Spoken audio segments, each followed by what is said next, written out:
కనుక దేహం నేను కాదు అనే స్థితి నువ్వు అవగాహన చేసుకోగలిగితే మళ్ళీ దేహాల్లో దూరని సుస్థితి నీకు లభిస్తుంది, దూరే దుస్థితి నీకు తొలుగుతుంది. అది ఇక్కడ ఈ చెప్తున్న మాటలు. దేహి దేహేషు శాశ్వత జరా యవ్వన జన్మాద్యా ధర్మా దేహస్య నాత్మన. బాల్యము యవ్వనము, నేను బాలుణ్ణి, నేను యువకుణ్ణి, నేను కుమారుణ్ణి, ఇలా మాట్లాడుతున్నాను, నేను వృద్ధుణ్ణి అని. ఇందులో బాల్య యవ్వన కౌమారదులు దేహానికి వచ్చిన ధర్మములు, కానీ దేహి యొక్క ధర్మములు కావు. కనుక నేను బాలుణ్ణి కనుక ఇప్పుడు అక్కర్లేదనడానికి లేదు. దేహి అయినటువంటి వాడు ప్రతి దశలోని జాగ్రత్తగా ఉండాలి సుమా. ఇది నీకు శ్రేయస్సురా అని చెప్తారు పెద్దవాళ్ళు.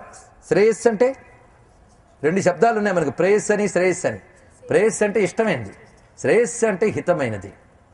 ఏది మోక్షమో ఏది పరమ ఆనందమో దానికి శ్రేయస్సు అని పేరు. ఆ శ్రేయస్సు గురించి పడితే ముందు ఏమంటారంటేట, ఒక్కొక్క దశలో ఎలా తోసేస్తారో చెప్తున్నాడండి ఇక్కడ. బాలోహం తావదిచ్ఛాతో యతిష్యే శ్రేయసే యువ. ఇప్పుడు బాలుణ్ణి గనక ఆడుకోవడం, వీటితో హాయిగా కాలక్షేపం చేయాలి. అంతేగాని ఇప్పుడు ఆ శ్రేయస్సు గురించి అంటే పరమార్థ చింతన గురించి ఇప్పుడొద్దు, తర్వాత చూసుకున్నానులే. తర్వాత అంటే బాల్యం తర్వాత దశ ఏమిటది? యువాం, యవ్వనంలోకి వెళ్తాం. అప్పుడు ఏం చేస్తావు? యువాహం వార్ధకే ప్రాప్తే కరిష్యామి ఆత్మనోహితం.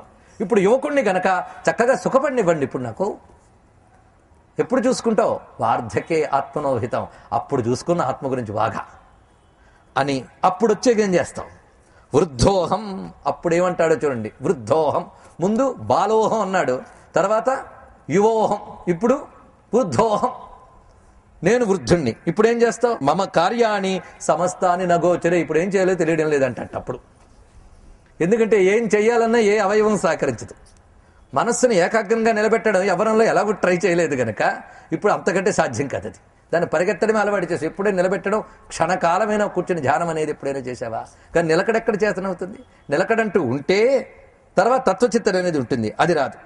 తర్వాత ఏం చేస్తామంటే కింకరిష్యామి మందాత్మ సమర్థేన నయత్కృతం. ఇది అంటాడు. ఏమని? ఏం చేస్తానయ్యా, ఇప్పుడు పెద్దవాడిని అయిపోయిన, బుద్ధి సరిగ్గా పనిచేయట్లేదు, మెమరీ తగ్గిపోయింది, వింటూ ఉంటాం, వయసు వచ్చింది కదండి, ఏజ్ ఫ్యాక్టర్ అని. ఆ సమయంలో వస్తూ ఉంటే మార్పులు. కనుక ఇప్పుడు ఏం చేస్తాం? మందాత్మ. మందాత్మ అంటే బుద్ధికి ధారణ, స్మృతి ఇత్యాదులు తగ్గిపోతాయి.